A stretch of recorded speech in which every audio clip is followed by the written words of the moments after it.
আমেরিকায় দেখা হচ্ছে সাকিব তামিমের। দীর্ঘ সময় ধরে জাতীয় দলে অনুপস্থিত তামিম ইকবাল ঘরোয়া ক্রিকেট অবশ্য নিয়মিতই খেলছেন। এবার বিদেশি লিগে খেলার ঘোষণা দিলেন দেশসেরা এই ওপেনার।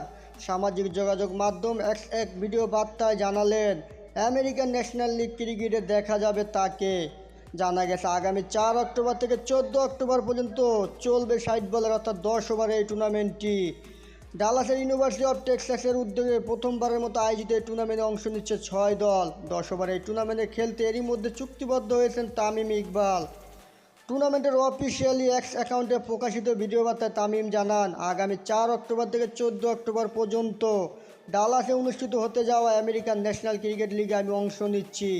আশা করি সবার সাথে দেখা হবে, বিশেষ করে বাংলাদেশি ফ্যানদের সাথে। টুর্নামেন্টটিতে অংশ হতে টর্চ হয়েছে না তামিম ইকবালে, দেখা হচ্ছে খুবই শিগগিরই, এমনই জানিয়েছেন। শুধু তামিম নয়, আমেরিকার এই লিগে খেলার কথা রয়েছে সাকিব আল হাসানেরও। তার সঙ্গে চুক্তির বিষয়টি নিশ্চিত করেছে কর্তৃপক্ষ। বাংলাদেশের এই দুই তারকা ছাড়াও আরও অনেক তারকা থাকবেন এই টুর্নামেন্টটিতে। যদিও কে কোন দলের হয়ে খেলবেন সেটি এখনও স্পষ্ট নয়।